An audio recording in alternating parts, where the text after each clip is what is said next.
is what I'm worth. Putting shingles on houses that I can't afford.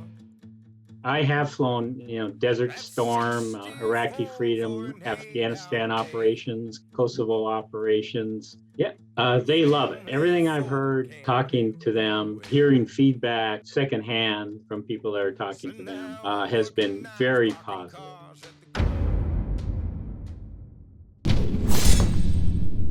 Nice to meet you, Mr. Johnston. Nice to meet you. My name is Rich Johnston, and I'm the Director for International Air Mobility and Maritime Missions for Lockheed Martin. When I retired from the Air Force after over 30 years of service, I thought about what do I want to do, now? Do I want to just retire, or do I want to continue to contribute in some way? And I immediately thought of joining the Lockheed Martin team. And so what I do is travel the world and meet with different countries, militaries, and civilian leadership, and talk about the C-130J and generate interest in the aircraft if they're interested in learning more about the C-130.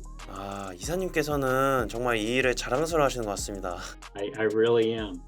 프로필을 보니까 실제 그 C-130 계열 조종사시기도 하셨다고, 그래서 어떤 계열을 조종하셨는지, 그리고 조종하셨던 플랫폼에 대한 간략한 소개도 좀 부탁드리겠습니다. Sure. I was blessed to be able to fly well over 4,000 flying hours in C-130s, and so I've flown most of the variants of the C-130 airlift aircraft from the C-130E model. I've flown C-130Hs, and there's several different variants of them, and as well as I've flown the C-130J. So I've flown aircraft models from early 1960s all the way up to the most modern C-130J. 걸프전이나 이라크 자유화 작전 등의 실전 경험도 많으시다고 들었거든요. 그래서 전쟁 상황에서 수송기의 중요성을 좀 말씀을 해주신다면 어떤 말씀을 해주실 수 있는지. That's a really good question. I have flown, Desert Storm, Iraqi Freedom, Afghanistan operations, Kosovo operations. Transport aircraft are extremely critical and important for any military and non-military operations. So during military operations, it's really critical for the ground forces to receive reliable and timely delivery of food, water, military equipment. And the same is true for a humanitarian response. The missions I've flown, and I could talk about people that flew missions that were part of my squadron wings and groups. But most of my flying time is in C-130, and we operated the C-130 day and night in Afghanistan and Iraq when I was commander there from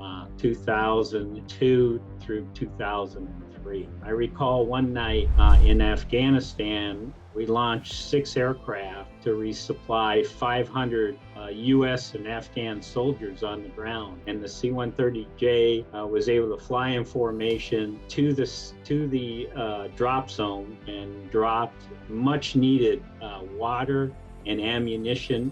And it was a very challenging mission through mountainous terrain. There was snow coming down. Very successful flight. The power of the C-130J is tremendous. I've seen it take off from a very, very short runway. I was involved in Desert Storm, as you asked and we talked about earlier. And I was involved in a very large movement of the 82nd Airborne, one part of Saudi Arabia to the western part of Saudi Arabia, for a ground maneuver. They called it the left hook. And we were flying 24-hour missions. In other words, we would fly 3 hours or 4 hours to a location, offload our cargo, which was like a Jeep and a gun, and about 45 soldiers, U.S. soldiers.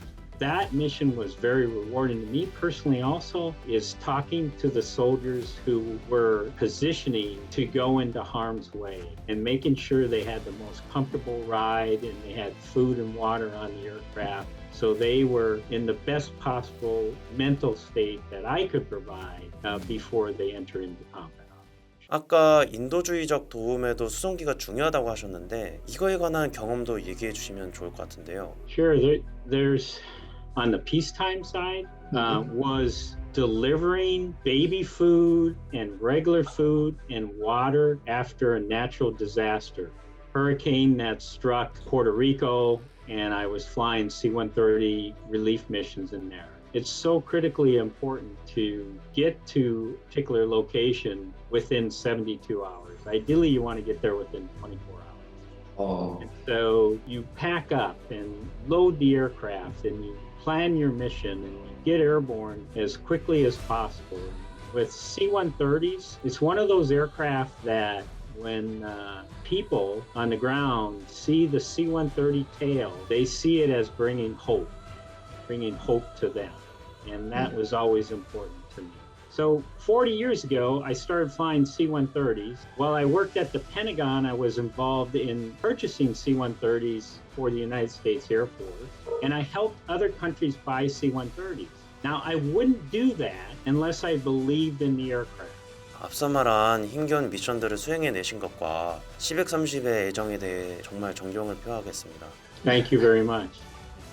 말씀하신 대로 C-130이 그 공중 구비기나 기상 관측용, 건식 등 다양한 플랫폼으로도 운용이 되는 걸로 알고 있는데 이렇게 수송기를 다목적으로 활용할 수 있는 이유가 무엇인지 좀 궁금한데요. Yeah, so the back of the aircraft obviously has a lot of room. And the engines produce a lot of power. And so you have the electrical power capability of the aircraft, so you can put different missions on it. So a gunship, you can mount guns on it, and there's still plenty of room to carry all the ammunition. And also on the C-130, you have turboprops. When you add power to the engines, it changes the blades of the prop because the engines are running at 100%. Changes the blade of the prop, and that airflow over these straight wings adds 20 knots of speed. And so the aircraft is able to fly for air refueling or low levels at a very, very slow speed to allow it to refuel helicopters. Why is aerial fueling so capable on the C-130J compared to, let's say, other aircraft? The C-130J has a straight wing. Well, what does that mean? Who cares? Well, why that matters is on a straight wing, you're going to get more lift. On a swept wing aircraft, you lose lift because of the sweeping of the wing. And also because of that, for that transportation of troops and equipment and weather reconnaissance. Does that answer your question? 아, 네, 알겠습니다. 그럼 본격적으로 한국 대형 수송기 2차 사업 관련해서 여쭙고 싶은데 C-130J에 대한 한국의 분위기는 어떤지 아시는 바 있으면 말씀 부탁드리겠습니다. I think, well, I don't want to speak for DAPA or the ROCAF, but I would say that the reason why the C-130 is still producing today is the best aircraft to replace the C-130 is another C-130. I've personally seen the aircraft fly missions in other countries, 60-day deployment with 6 C-130Js, and they had 100% mission capability.